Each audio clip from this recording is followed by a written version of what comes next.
So, you read all the books, binged on the podcasts, and you're completely captivated by Iain McGilchrist's groundbreaking work on hemispheric lateralisation.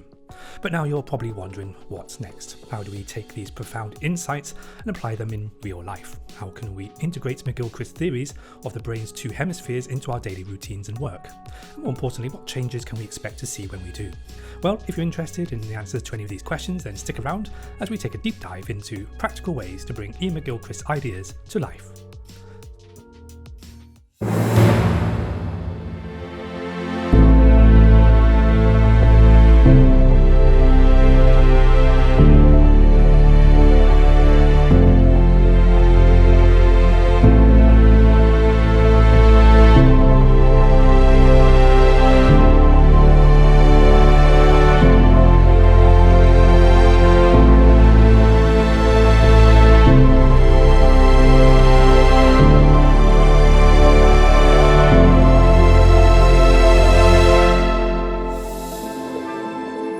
There was once a wise spiritual master who was a ruler of a small but prosperous domain, and he was known for his selfless devotion to his people.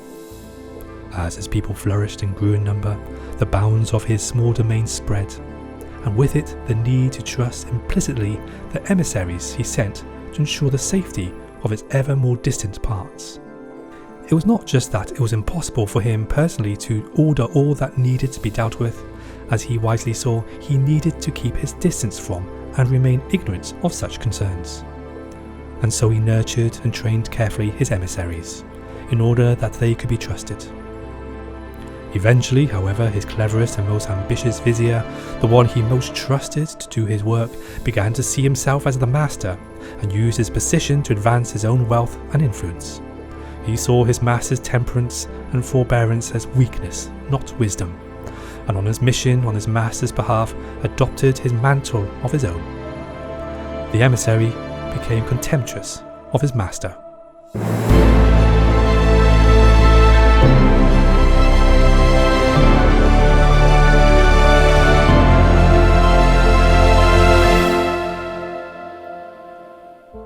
The people were duped, the domain became a tyranny, and eventually it collapsed in ruins.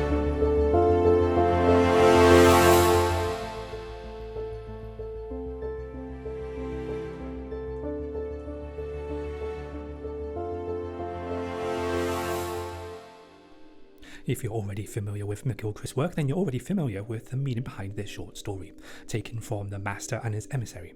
This story offers a narrative framework to explain the relational dynamics between the two hemispheres of the brain.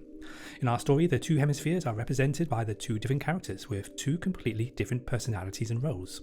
The master, who is wise, sees the big picture. This represents the right hemisphere. And the emissary, who goes out and does the master's bidding, represents the left hemisphere. In our story, we see what happens when the emissary usurps the master and takes over. There is war, conflict, and everything that falls apart. The moral of the story, of course, is the left hemisphere makes a great servant but a terrible master. This wise tale offers a profound understanding of what we are seeing in the world today as we shift ever closer to a dominant left hemisphere view of the world. In short, we have the emissary becoming the master, and everything as a result has fallen apart. And we can physically see the traits of a dominant left hemisphere in our culture expressed by a growing bureaucracy, hyper-rationalism, materialism, scientism, polarization, fragmentation, and many other aspects of linear, mechanical thinking that corresponds to a dominant left hemisphere view of the world. Rather than spending time repeating the whole hemispheric lateralisation theory, which if you're watching this, you're probably already up to speed with. Besides, there are hundreds of YouTube videos, articles and resources which goes into this theory in great detail. Instead, I am going to assume you already have this knowledge and you're looking at the next stage, how to put some of this theory into practice, especially for the many of us who are not working in academic circles. We all want to know, how do we do this? How do we implement and integrate Iain's insights into our work? And what does this look like from a very practical point of view? And just give you a little bit of backstory as to how all of this that we'll be covering in this video has come about. My work is in storytelling and how to use storytelling with clients who have a cause. I specialise in helping individuals, organisations, charities and movements with a purpose, whether that is a social or an environmental purpose. And in my work I found Iain's insights and thinking incredibly helpful, really helpful, and I've implemented and integrated his theory into my training programmes and consultancy work, and we'll be exploring some of these tried and tested approaches that have emerged throughout my work, and I hope that these can be of use to you in some way. Just to warn you though that some of these insights we'll be covering do go quite deep and they may need some time to warm up to. But if you've read Iain's books, I'm guessing that you're sufficiently prepped to do some big thinking and to contend with some deep insights that would challenge our normal patterns of thinking. As Iain puts it so well, the secret of understanding is to get beyond what we think we already know, to be aware of what it is we don't know. And to me, this is an important quote, as it really is an invitation to think outside the dominant paradigms that keep us trapped in circular thinking, which obviously is getting us nowhere. Only until we are willing to go beyond our thinking paradigms can we ever really address some of the biggest problems we face today. So if we take a zoom out and look at the big picture, we can see that there is something really wrong with how we relate to the earth, each other, and even to our own selves. This broken relationship is manifested in various crises that we see today, including the climate crisis, ecological crisis, and the social crisis, plus many, many others. The term for this is the metacrisis, and this concept is covered in much more detail by people like Jonathan Rowson, Daniel Schmachtenberg, as well as Iain on several YouTube videos, and is best expressed as an understanding of how all the crises we face today are deeply interconnected and mutually reinforcing. This highly complex and deeply interconnected crisis is best understood within an ecosystem framework rather than a series of disconnected issues.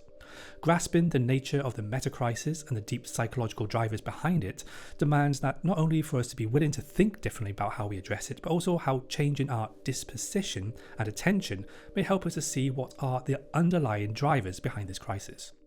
Until we do, we will keep doing what we always do, expecting different results.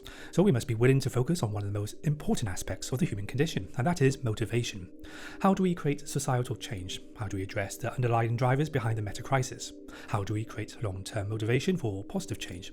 How do we foster a culture that continually reinforces the motivation needed for positive change? How do we engage with our higher values and sustain this engagement for long-term positive transformation? These questions are far from simple. But from my experience and in my work, these are essential questions that we really need to find answers to, and quickly. And for that, we must be willing to dig deep and demand some deeper insights, which I think Iain's work sets the foundations on which we can build. Over the past 20 years or so, much of my work has been dedicated to collaborating with charities focused on driving positive social and environmental change.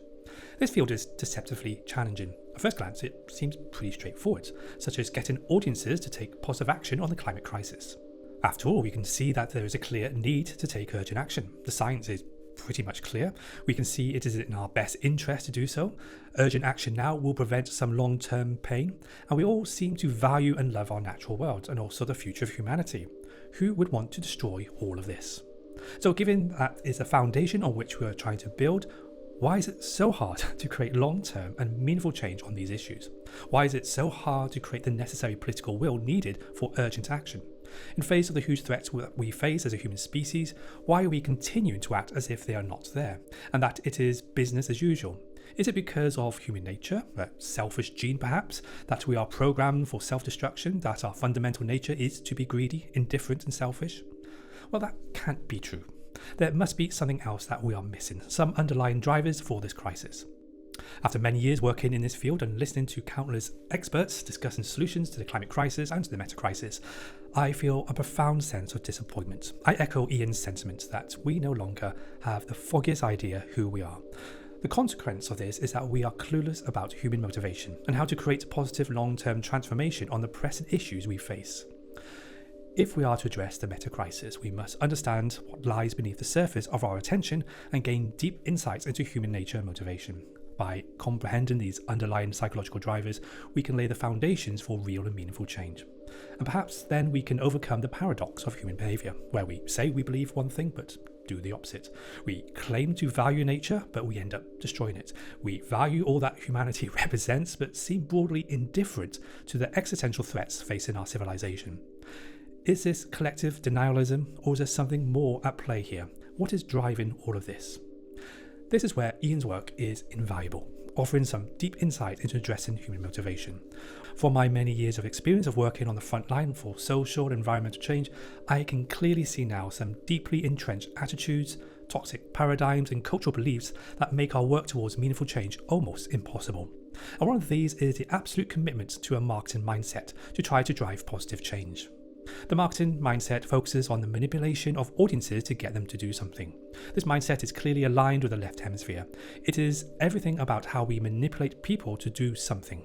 Whether it is to sign up for the latest campaign or how to take action, whatever it is all focused on applying a form of pressure or psychological pressure to lean them towards action. But as we will see, a marketing mindset is terrible for creating long-term change. Great at selling biscuits and cars, but terrible at awakening us to our higher values and creating the psychological foundation needed to bring about positive change. Knowing, explicit knowledge, this is a reserve of the left hemisphere. But motivation doesn't quite sit comfortably within the left hemisphere's speciality. It sits with the right, and it's more to do with a relational experience that deals more with the implicit knowing. This is a reserve of the right hemisphere. So how can insights from McGilchrist's work help us with some of these big questions, and what are the practical takeaways we can start to implement right now throughout our work? I think first of all, let's have a look at metanarratives.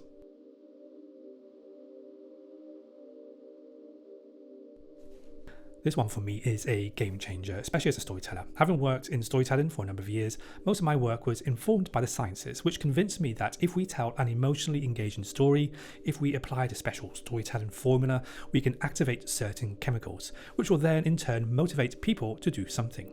And if you do a quick desktop search on the science behind storytelling, you will find lots of videos and articles all attesting to the supposed truth. But this, as we know from Iain's work, is a mechanical view of how people work. If we press the right emotional buttons, if we elicit the right neurochemicals, out pops the behaviour. This is the rational stroke emotional paradigm, which is still based on a technical view of what makes us human. Make people feel and they will do it. That's the logic here. But having worked for many years on storytelling, I can say with absolute confidence that this is not true at all.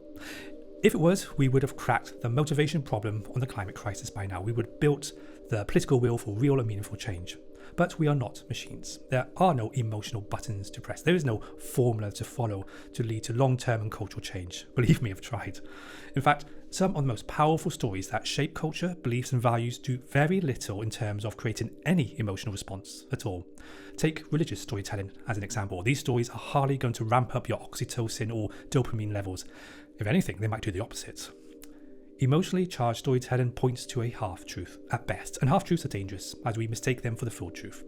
So how can we use insights from Iain's work here? How can we move beyond the scientific and mechanistic view of storytelling, and in doing so, can we begin to find what stories we really need to start to tell if we are to bring about long-term cultural and social transformation? To do this, let's briefly summarise McGilchrist's hierarchy of attention, where we have the right hemisphere, which deals with the gestalt, the whole picture, then represents that information to the left hemisphere, who then places this into boxes and makes sense of it in its own way.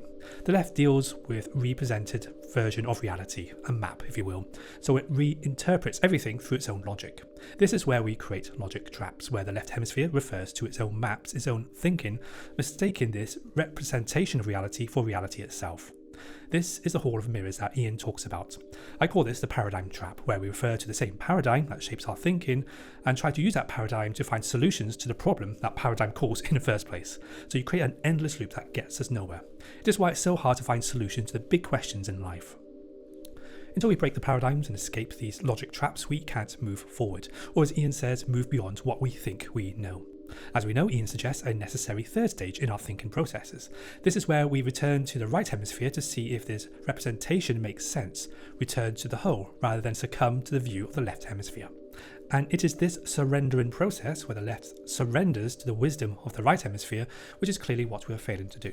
So we remain trapped in a dominant left hemisphere view of the world, believing that only the left hemisphere perspective is the right one, and only the left hemisphere can provide the answers to the questions we ask. The emissary has become the master. Okay, so let's look at this again. We have two hemispheres that interpret all information at all times, but in different ways. The right hemisphere deals with implicit information, the left hemisphere with explicit. The language center is held with the left hemisphere, so we tend to use language to describe our experiences, creating a left hemisphere biased perspective. We seem to act as if only the left hemisphere exists, and that it is the left hemisphere that makes all the decisions, when in fact it only thinks it does. Therefore, every time that we communicate, every time we encounter another person in dialogue, every time we run a campaign or advert or tell a story, there are two levels of communication taking place at all times. The first is the explicit, the information that we want to communicate. Let's say if we're running a climate campaign, This will be the actions that we want the audience to take, the reasons why we need to take action, or the rational reasons and everything, and so on. And then we have the implicit, everything that happens unconsciously in our communications. So broadly speaking, we can see that every form of communication operates on two levels, the explicit and the implicit, or the narrative and the meta-narrative.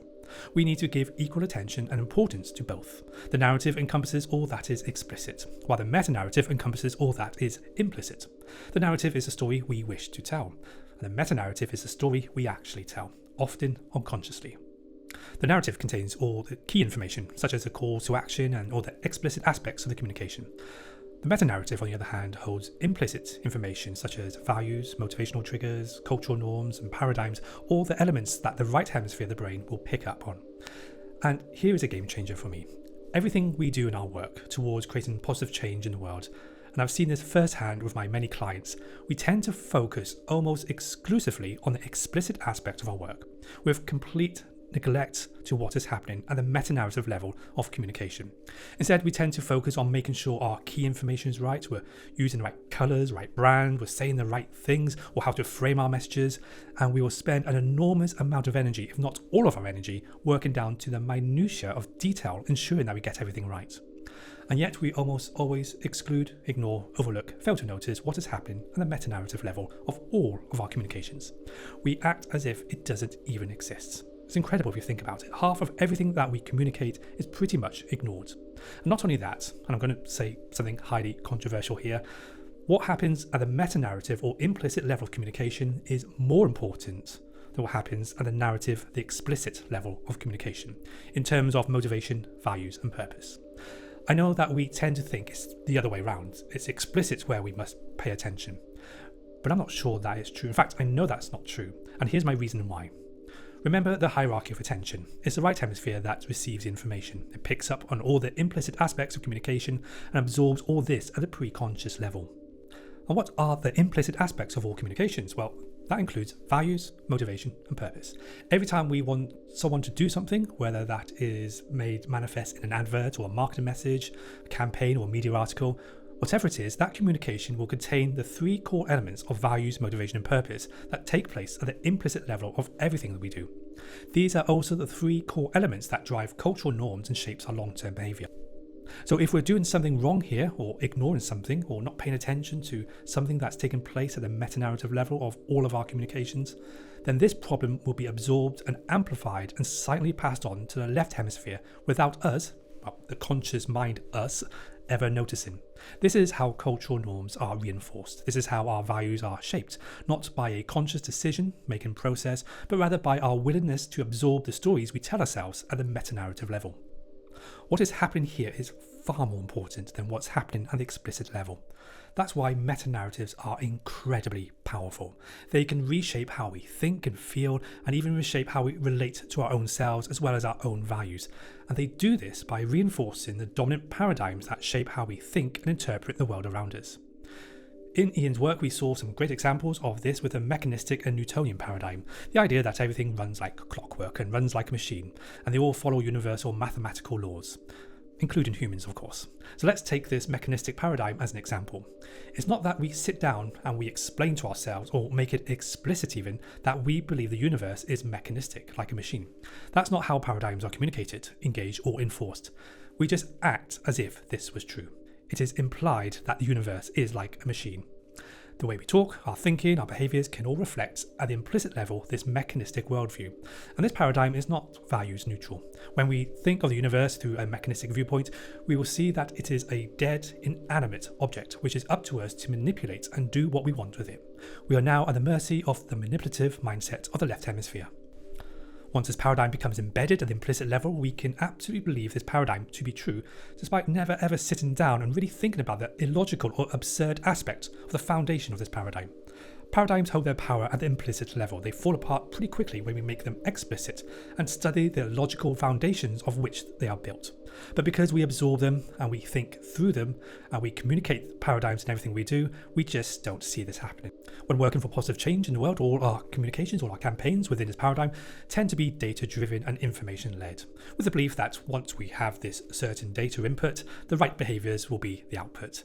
And we can even see this mechanistic thinking around storytelling. If you tell a story that sparks certain chemicals like oxytocin, and doing that will deliver on the outcome.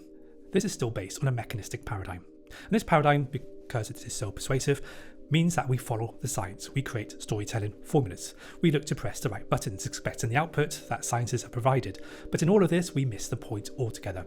We are not machines. Pressing certain buttons may do something in the short term, but hardly in the long term. When we act as if this paradigm is true, we reinforce the values ecology of this paradigm. Each paradigm engages a different set of values. Within a mechanistic paradigm, I think it's almost impossible to engage the self-transcendent values needed for positive change. These are called intrinsic values, and they do not emerge by pressing buttons. They emerge out of something else altogether. So we end up where we are, using data and information to try to drive long-term positive change, with more detailed research, more science, more explainers, which might feel like we're moving forward, but it is one step forward and two steps back, as we're not really creating any meaningful change on the issues that we really care about. In many ways, most of our work for positive change ends up undermining the very cause, the very thing that we're trying to bring about, because we have totally ignored what is happening at the meta-narrative level of all of our communications and initiatives, and the values ecology that we are unconsciously promoting.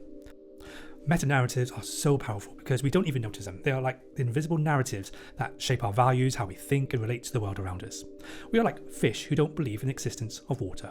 And just like water, we don't see meta-narratives. We see the world through them.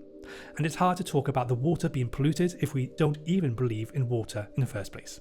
And yet this is what we really need to be turning our attention to see what we cannot see, what is implicit in everything we do. When working with meta-narratives, we really do have to think differently, because meta-narratives use a different logic, use a different language, and are fundamentally different in nature to narratives. Meta-narratives seem illogical, because they are. This is where we move into wisdom thinking. Wisdom thinking looks childish, naive even, not to be taken seriously, or just a bit strange and odd at times. It doesn't follow the order of the logical mind, or rather the left hemisphere. What is interesting about meta-narratives is that they are co-created by the audience and the narrator. All stories and communications are co-created acts. The storyteller may be the one who communicates the narrative, the explicit, but it is the audience who narrates the meta-narrative. So let's take a look at a poem, for example. The only way that we can understand the implicit message of a poem, for example, is if we, the reader, use our imagination to try to understand what the poet is trying to communicate, what their intention might be. And that so-called information, if you will, is found in the gaps, or in the strange juxtaposition of two words or a concept that might not seem to fit together at all. But a poem can be like a puzzle, is that the more we kind of play with these concepts, the more we deal with the gaps, the more that we are transformed through the process. And the further we go into exploring the implicit narrative, the deeper we can get into the mind of the poet and reveal a deeper insight, a deeper truth, and connect to a deeper beauty. This is how we can really get into what the poet is really trying to say to us. But it is us, the audience, who are doing all this work. The storyteller or poet points towards, and it is the audience who fills in the gaps to make sense of the whole. Poems and stories are always co-created. They are never one-dimensional data dumps of information. They only make sense in the encounter between the audiences and the author. Bad storytelling makes everything explicit. It over-explains, leaving no room for the audience to do any work whatsoever. Good storytelling is always subtle, draws you in, making you work for the story. It uses the classic storytelling methodology of show, don't tell. Make the audience work for their lunch. And the more you do this, the greater the story's impact. This is why storytelling is an incredibly powerful form of communication, as it allows this co-created act to emerge. And for anyone who is up to date with their cognitive biases will know of the IKEA effect. We place more value on the things that we create. This is what makes storytelling so powerful, because we, the audience, create the meta-narrative. And in doing so, we are much more likely to own it, believe it, and live by it, as if it is our own thinking. And I'll just say that again, because I think it's really important, and let it sink in. We tend to confuse meta-narratives with our own thinking. We will even defend the logic of the meta-narratives that shape our lives, no matter how outlandish their thinking might be. So good meta-narratives can have incredible power to create long-term positive change. Toxic meta-narratives, on the other hand, can create incredible harm, not only to us, but to a whole society and culture. For metanarratives not only have the power to reshape how we relate to the world around us, but we can absorb metanarratives and their thinking and participate in their flow without ever realising that we're doing this. Metanarratives are received unconsciously and are communicated unconsciously, and we participate in their flow whether we are aware of them or not. Our participation in toxic metanarratives can mean that we unconsciously, of course, reinforce the psychological foundation that leads to real world problems. And we can see this clearly happening across climate communications and social movements today, where the ambition is to create positive change on some of the biggest threats we face, but the response is to shout at people or to create eco-anxiety to drive positive engagement. This is because we believe that's how people work. And this belief is expressed in the meta-narrative level of every communication, campaign and initiative. Despite its clearly flawed assumptions, we will defend and argue that this is the right thing to do. This is how we create positive change. But when we zoom out, we can begin to see the role meta-narratives have in shaping our current metacrisis. It is interesting to see that this interconnected crisis is not held together by any one philosophy or any singular belief system or worldview, but it is held together by something. There is an invisible bond that connects all these problems to each other. And that invisible bond is clearly not something that is explicit, otherwise we would have seen it by now. Instead, it is something that exists implicitly in everything that we do, or in other words, at the meta-narrative level. Because we don't see them or even believe meta-narratives really exist, we will forever struggle to address the huge threats our current metacrisis presents. What happens at the meta-narrative level of everything we do is expressed in our behaviours, until we start to tell a new story at the meta-narrative level. It doesn't matter how beautiful our campaigns are or how emotionally engaging our appeals to care for our planet or to care for our global family. If nothing changes at the meta-narrative level, then nothing will change. It's that simple. So when working with the right hemisphere, it is much better to get out of the logic of the left hemisphere and instead try to embrace the logic of the right hemisphere and its nature. And if we are to understand it, that means paying attention to something which we call flow states. Back to our storytelling example. The explicit narrative, to use a scientific term, is externally regulated, but the implicit narrative is self-regulated. They both have different flow states. One starts from outside. The explicit narrative is created by the external storyteller, which has an extrinsic flow state. The meta-narrative is created by the audience. It starts from within and moves out. It is the implicit narrative which has an intrinsic flow state. So whenever we run a campaign or create an initiative and it flops, the problem is usually found at the meta-narrative level, not at the narrative. For example, most climate campaigns tend to approach audience engagement broadly through these three approaches. First is the data dump, the idea that if you have this information or this insight, then you will take action. This assumes a homo economicus anthropology, that we weigh up logical pros and cons, and our behaviour reflects what is optimal in that circumstance. And we know that clearly doesn't work. The second is we create eco-anxiety, that the world is falling apart, and then show how signing up to our latest campaign will be the magic solution. This is a marketing mindset. Or the third, that if we use positive thinking, try to be optimistic, then we'll inspire people to take positive action. By showing images of people having fun and smiling, we're using pleasure and joy as a motivation trigger. All three are based on the logic of the left hemisphere. They make no sense from the logic of the right. The result is that all these attempts rarely lead to long-term change or cultural change because they have simply reinforced the same mechanistic and marketing paradigms that caused the problem in the first place. Thanks to Ian's work, we now have some fantastic insights into understanding how to work with the non-verbal right hemisphere, which means paying close attention to what is happening at the implicit level of everything we do, or rather to pay more attention to meta-narratives. So what are the practical takeaways here?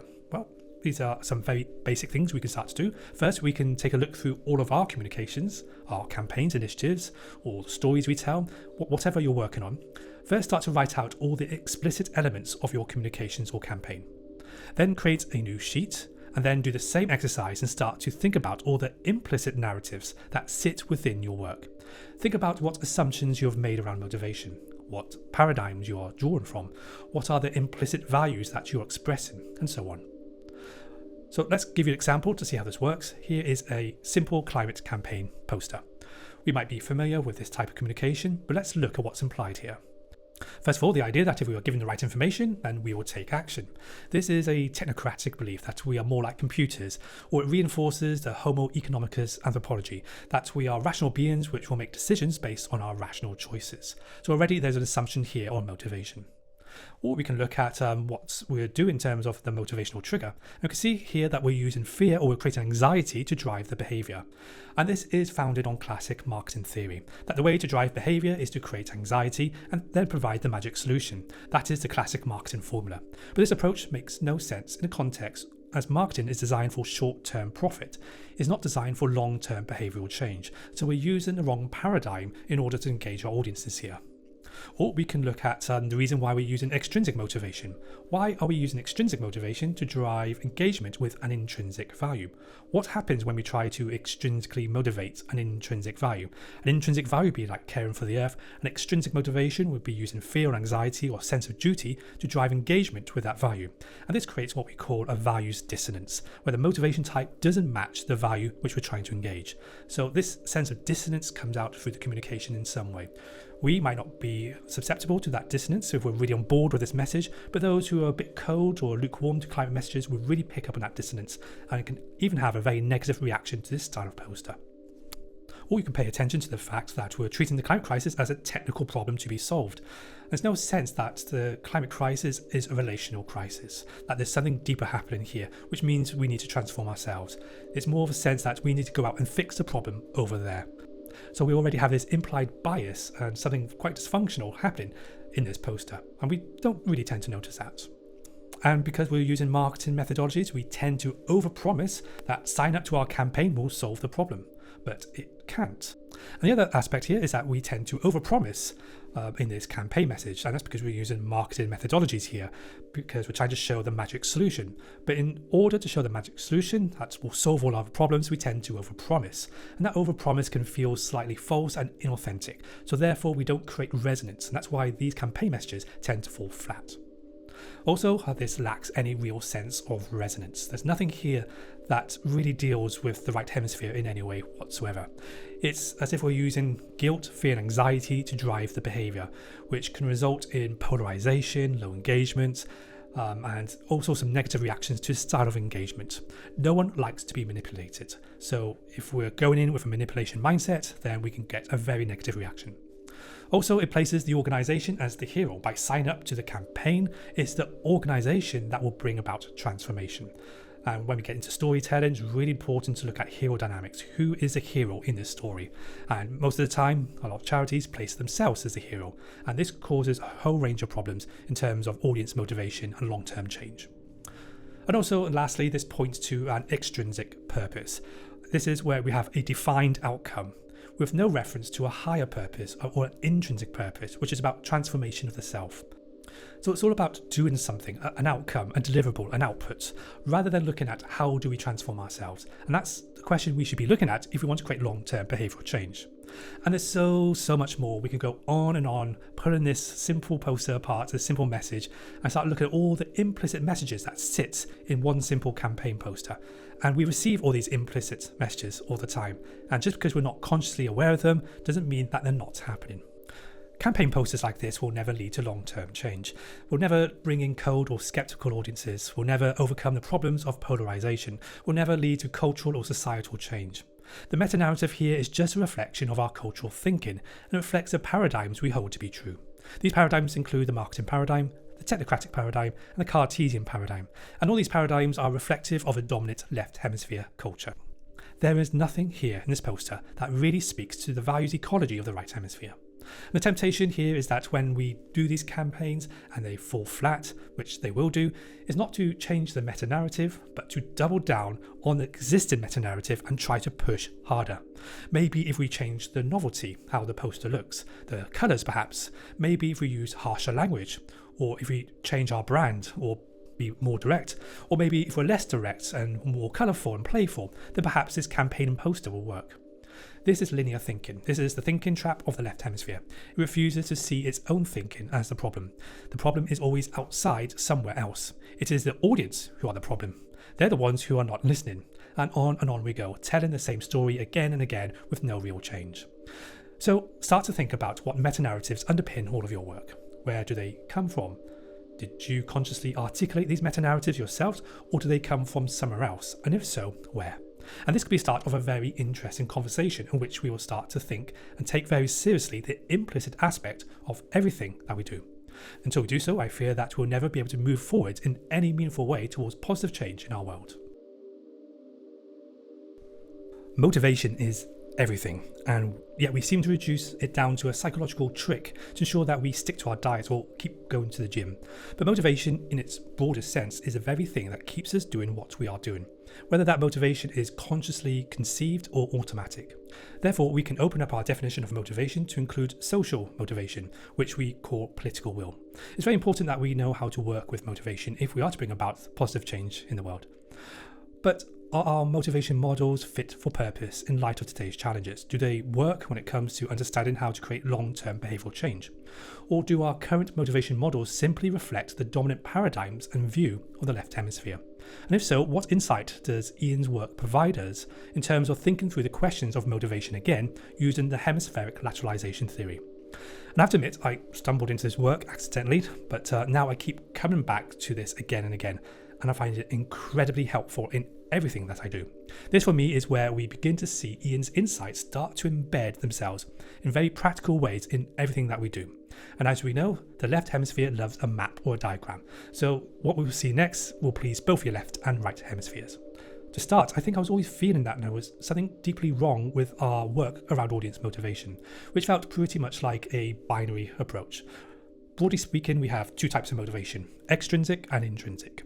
Extrinsic is externally regulated. We do things to avoid punishment or to achieve a reward. And intrinsic, we do something for the thing itself. And that's it. This model of motivation isn't really that helpful, especially for my work in terms of trying to create positive change on climate and social issues. So when we're trying to understand long-term behavioural change, we need to move beyond this kind of binary view. The belief is that we will only be intrinsically motivated if we do the thing itself for itself, if we love it, in other words. So across climate communications, this was recognised, and most of the work shifted from the doom and gloom messages, which were clearly putting people off, and a shift to positive messaging. Together, we can make a different style of campaigning and language. There was also a shift towards loving the earth, caring for the earth, and being more optimistic about change, and telling positive stories to inspire people to act. But this approach, I've now come to realise, is somewhat flawed. And why? Well, it comes back to some insight from Iain's work, which helps us to understand what's happening underneath the surface here, and how we can use Iain's insights to start to build a new motivation model based on his insights from hemispheric lateralisation theory.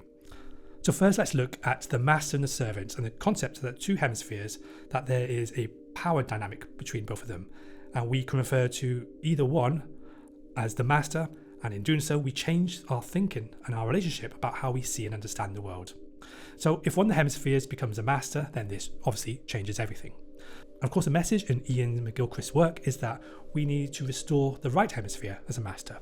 But this is not an on and off switch. It's not press a button and this happens. We know that's quite difficult to do because it's changing how we think and our disposition on all things, not just on one thing.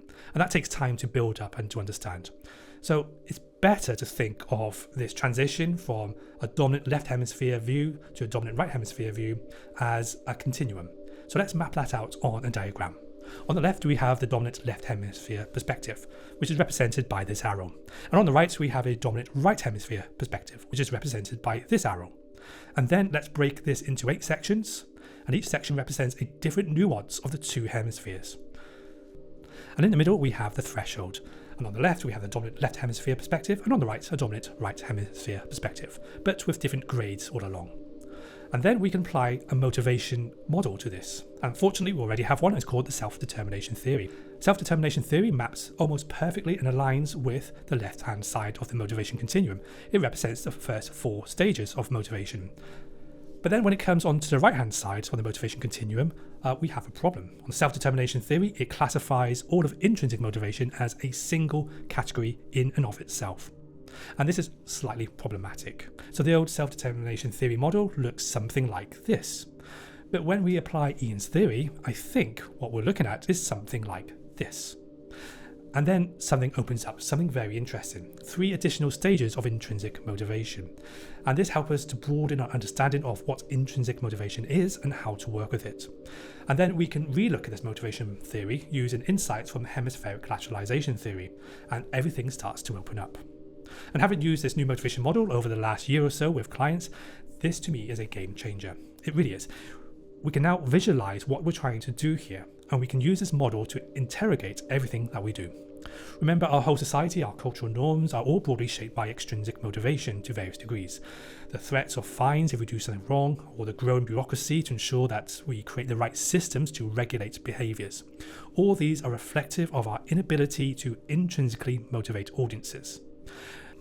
Now we can move beyond the restraints of the old motivation model. For example, how do we intrinsically motivate someone according to the old model? Well, technically you can't. If I try to motivate you to do something, strictly speaking, this is an extrinsic motivation, for the motivation comes from outside. The only way to intrinsically motivate someone is to take them up the motivation continuum, in the hope that they will cross the threshold themselves into intrinsic motivation. If you are a ballet dancer, as an example, you may be extrinsically motivated at first by your parents telling you that you have to go to your ballet lessons. You might be extrinsically motivated by winning competitions, but over time, when you get really good at dancing, you eventually shift into intrinsic motivation. You'll dance for the love of ballet itself. That is broadly and quite crudely the thinking here, that you can only lead people to intrinsic motivation. You cannot engage directly with it, and to do so creates the paradox. The old theory sees intrinsic motivation as a final stage in the motivation continuum, something that happens incrementally. This is a mechanistic view of motivation which is fueled by a deep lack of understanding of the interior self. Also worth noting is that motivational theory is usually studied in the social sciences and certain branches of psychology, so it tends to draw on scientific and analytical approaches to understanding motivation. And if you're familiar with Iain's work, you know why that is a problem. And if we are to really understand this deeply human aspect of ourselves, we should really study motivational theory, not from the sciences, but from the humanities. This is why we have ended up with a truncated motivation model which doesn't really understand how to work with interior aspects of the self, and struggles to even conceive of intrinsic motivation's higher stages. And we know this as most literature and research doesn't even consider these higher stages to even exist. Another reason why I have a truncated model, and I think this is really interesting, is that when we ask people what motivates them, they tend to refer to their reasoning using the language of the left hemisphere. And I can remember when I was working for a charity, this happened all the time. I used to work with volunteers who had to go to school to give a presentation, and this is quite a daunting task, especially trying to get up early in the morning to navigate to a school they've never been to, and to stand up in front of the whole school to give a presentation, which could go terribly wrong at any point. And to do all of this as a volunteer, not for any money, was incredible. I used to ask them, what motivates you? And so I asked the volunteers, why would they do this? Why give up your time to volunteer? Because some of this is quite hard to do. And the answers used to be quite odd. Some might refer to their parents, saying actually their parents would teach them to look out and care for others. Others might refer to a grandparent who always taught them to be socially responsible. But if you think about it, when you get up in the morning trying to navigate through the traffic to get to a school you've never been to, the last thing that's getting you there is something that happened maybe over 40 years ago in an interaction with your grandparents or with your parents. It's much more likely that you're intrinsically motivated by something else, but they'll always refer to extrinsic motivation in order to articulate why they're doing the thing itself. So we tend to articulate intrinsic motivation using extrinsic language. And if you remember in Iain's work, this is called confabulation. We make up a story to explain something that occurs on the right hemisphere. Because the left hemisphere doesn't believe the right hemisphere even exists in many ways, it refers to its own logic to explain, using the values ecology of the left hemisphere to make sense of it. You can try to do this yourself. Sit down and write out something that you do which is not driven by an external reward or of any kind. Let's say you volunteer to help others in some way. Now write out all the reasons why you do it. Then map each one of those to the motivation continuum, and you see where they land on the motivation continuum. If they all land on the left-hand side, then that simply reveals the left hemisphere bias here. Now do this exercise again, but now try to articulate the reasons why you actually give up your time or engage with the altruistic behaviour, but this time spend time just doing some inner reflection. And over time, hopefully, you'll be able to put some words together. Or you may never really be able to really explain why you engage in the altruistic act, but it is there, whether we can articulate it or not, but you can feel it. Understanding this type of motivation, this non-thing, this non-word, which is really hard to articulate, this inner drive, is really important. We can talk around it, but not to it. We can describe it in terms of resonance or for deep feeling of alignment or connection, an inner draw towards beauty, truth, and a deep purpose. But just because we can't verbalize it does not mean it does not exist. And the final reason that we have a truncated motivation model, and we can see this from Iain's work, is that the left hemisphere only understands or pays attention to anything that serves a utility, has an outcome or reward or gives pleasure. Anything that doesn't fulfill this criteria is just completely ignored. This is the values ecology of the left hemisphere. Everything must serve or give it power or pleasure for it to pay attention to it. If we look at the classic definition for motivation theory, it is described as a study of understanding what drives a person to work towards a particular goal or outcome. And we can see we have already committed to a bias here, a bias of the left hemisphere, which is motivation has to have a goal or outcome, or rather it has to have a utility. But what happens when we move up to the higher stages of the motivation continuum, to stages 7 and 8? What happens when we are motivated to do something that does not serve a utility or does not have a goal or outcome? What if we do something not to gain anything for ourselves, to give us power or pleasure, or to serve a utility, but because we are drawn to it, with no intention to create any particular outcome or purpose at all? This is where we are beginning to move towards the self-transcendent nature of the higher stages of intrinsic motivation. We see this in any sense of occasions where we do something not in service of money or a particular outcome, but because we have what we might phrase a calling. Now, if you've had to articulate what do we mean by a calling, do we mean an inner voice, an unconscious desire, or something else? Most people who follow their sense of vocation in life would struggle to describe it, but would talk around it and hint that a vocation is a sense of alignment or a sense of coming home. It just fits, it feels right, it resonates somehow. Now that we see vocational degrees and study on the decline and our whole education system geared towards outcomes, where universities are measured by starting salaries of their graduates, it does not bode well for society that we no longer respect, support or nurture ourselves to the higher stages of the motivation continuum. Anything that does not seem to serve an immediate utility we'll just ignore. So why should we bother with these extra stages of the motivation continuum at all if they don't serve, to quote, a purpose? If they don't lead to an outcome, what's the point? Also, when we are trying to motivate others, it's far easier to work with the lower stages of the motivation continuum. It's easy to offer reward or punishment. It's easy to create fear and anxiety to drive behaviours. So why change this? Why bother with the higher stages at all? Anyway, does it really matter how people are motivated? Just as long as they do the things we want them to do. Does it matter if we create a bit of eco-anxiety in order to motivate people to sign up to a climate campaign? Well, it kind of does, and it comes down to the questions around how do we create social and cultural change, and how to engage long-term behavioural change. If you are new to motivational theory, extrinsic motivation is externally regulated. We only do something if there is an external pressure. Take away that pressure, the motivation dissipates. If we threaten you with a fine or a financial reward, then we are externally regulating your behaviour. It might work, but this places all the motivational drive externally. We have to keep pressing external buttons in order to drive the outcome. And if the motivation starts to decline or dissipate, we need to raise the temperature, increase the fine, or increase the reward. We see this with climate campaigning, which has used fear and anxiety to try to drive urgent action on the climate crisis. When it doesn't work, the only response is to ramp up the anxiety, to tell even more threatening stories, to do more direct action, to be more confrontational, and so on. This is the only recourse when working with extrinsic motivation. Do the same thing again and again. If it doesn't work, just do the same thing but now raise the temperature. This is linear thinking, and this is the thinking of the left hemisphere. From a meta-narrative point of view, it is telling the same story again and again, expecting different results. So back to our motivation continuum. I mapped climate communications over a 2-year period, and the results look something like this. A clear correlation with extrinsic motivation in climate campaigning. This is extraordinary, and it makes no real sense if you think about it. Caring for the planet, caring for the environment is an intrinsic value. To engage an intrinsic value, you need to use intrinsic motivation. You need to be working on the right-hand side of the motivation continuum, not the left. So already we can see this model giving us some very useful insights. But let's keep going. When we map the values ecology of each hemisphere to this model, we can start to move out of the false binary view that extrinsic motivation occurs when we try to avoid punishment or sense of duty, and we do intrinsic when we love the thing itself. Actually, we might love doing something because it gives us pleasure. This is the values ecology of the left hemisphere, to seek pleasure. So we tend to confuse intrinsic motivation for extrinsic. In this new model, doing something because we enjoy it is actually on the left-hand side, not the right. And this model seeks to rectify this mistake.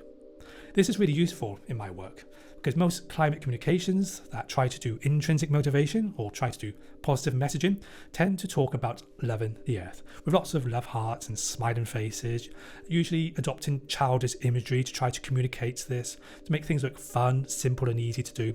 But this is a left hemisphere distorted view of how the right hemisphere works.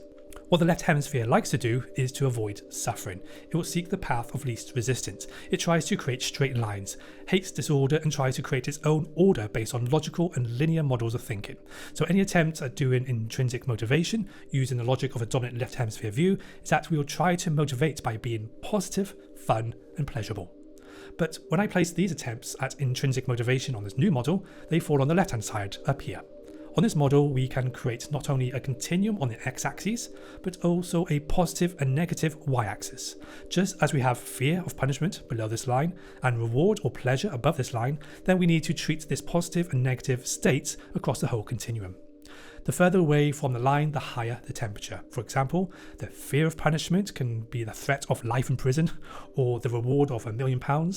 Or if you get closer to the line, the threat might be a £5 fine or a 10% discount on your next purchase. That means we can pack a lot of information into this continuum. So how does this help us in a practical way? Well, in my line of work, this has been very helpful. Using positive images that show that it's fun to engage with climate action does not fall within the higher stages of the motivation continuum, but rather they are still trapped in the lower stages of the motivation continuum.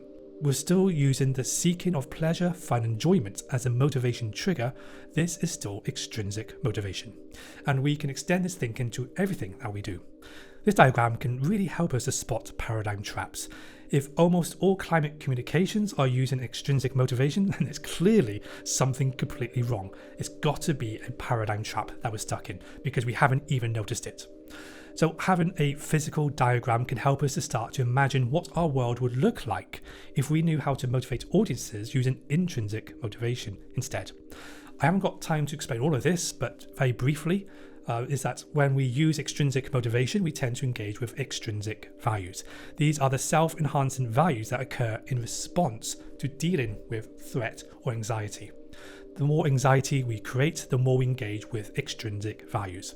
So using extrinsic motivation has long-term negative effects, especially when you're trying to work towards a positive cause like trying to tackle climate change. So if we can use intrinsic motivation for everything we do, and we knew how to do it, then we would have to engage with intrinsic values. And these are the values such as protecting the environment, social justice, and world of peace. Clearly, these values are the ones that we need to be engaging with. Now, we can start to think and build strategies that engage with the higher stages of the motivation continuum, and by doing so, we engage the right values. And this is why this model is so powerful.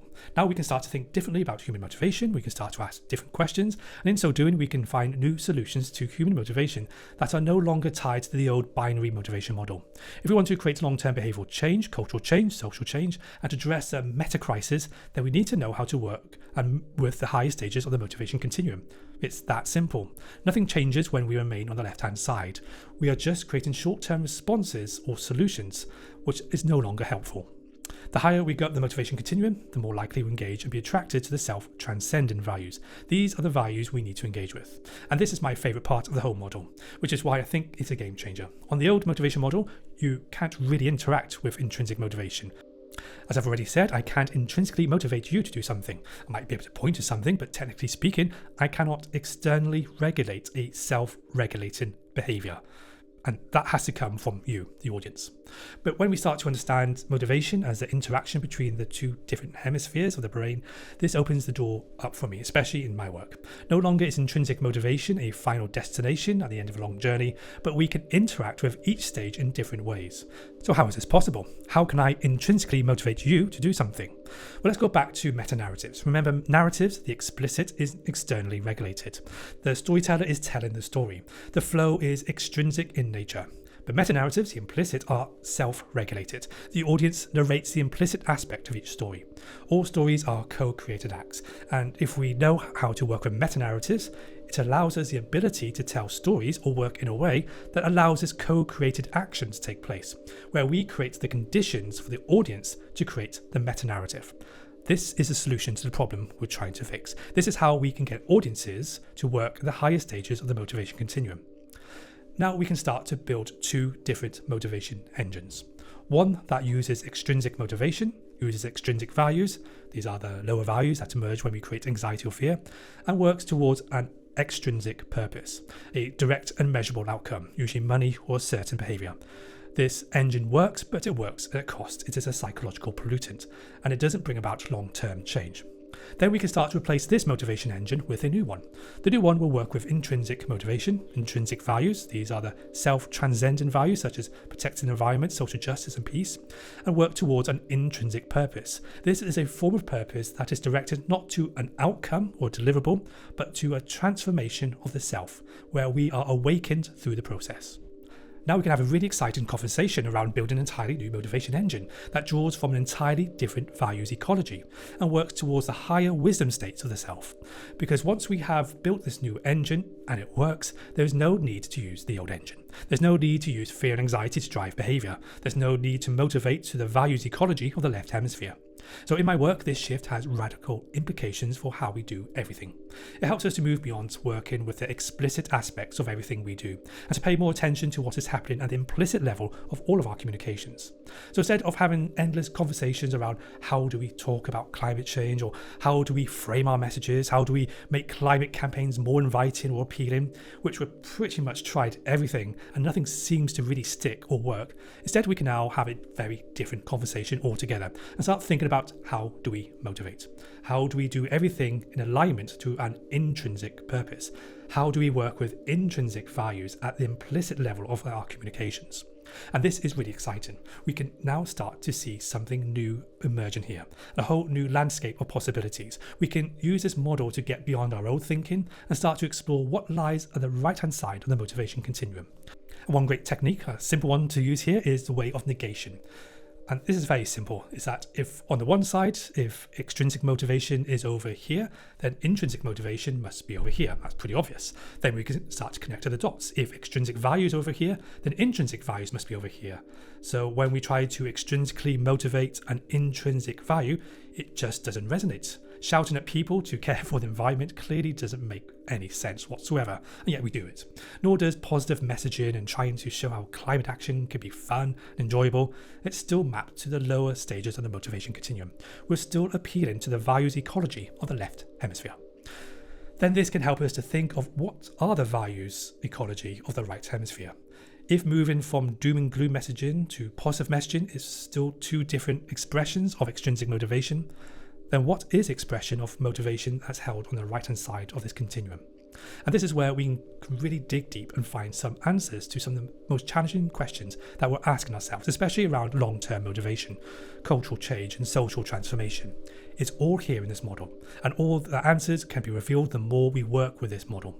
There's so much here to explore, and in many ways I feel like stepping over this threshold is a whole new world of opportunity to move out of the traps of the marketing logic and marketing paradigm and embrace the values and logic of storytelling for positive change.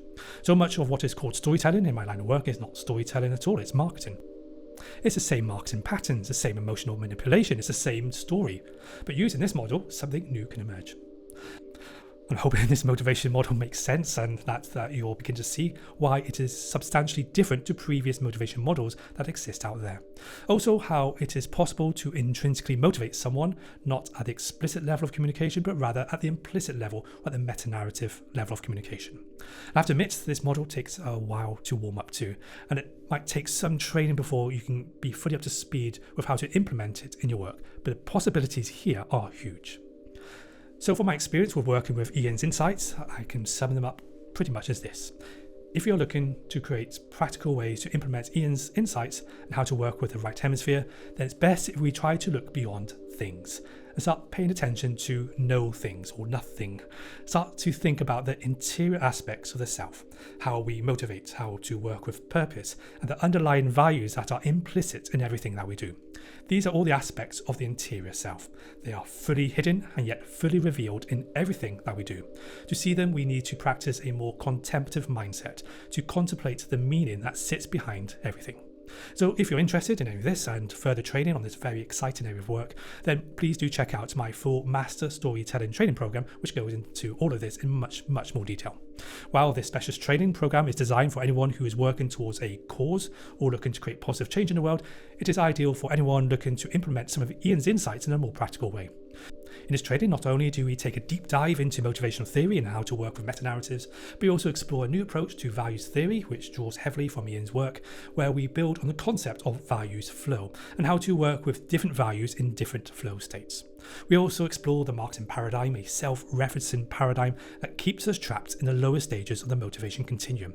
This is an anxiety-based engine which creates a whole ecosystem that utilizes extrinsic values, extrinsic motivation, and extrinsic purpose to drive behaviours. This is a highly toxic paradigm, which is expressed in a meta-narrative level of pretty much every marketing message that makes up the background noise of our everyday lives. This same paradigm can be seen as shaping almost all climate and social justice communications and campaigns. No wonder these social movements struggle to achieve their aims. Also, we explore the paradigm trap and how to escape it, and more importantly, we look how to build a new motivational engine, which is based on intrinsic values, intrinsic motivation, and intrinsic purpose. This is called the storytelling paradigm. And working to this paradigm is not about telling stories, but understanding how to use the full bandwidth of storytelling to engage the whole person. Only by doing this can we engage the self-transcendent values needed for meaningful change. And there's so much more here to explore. And I think Iain's insights are so helpful in terms of getting us unstuck from patterns of thinking that are leading us nowhere. Without Iain's work, there is no way I would be able to do any of this. And I'm sure that his work has touched and influenced countless other people in many ways as well. I hope that these insights were of use to you in some way, and if anything, I hope that you can start thinking of other practical ways of implementing some of Iain's work. If you're interested in any more of the other work I've been involved in, especially around values work and how to work with the right hemisphere, then please do visit the website to find out more.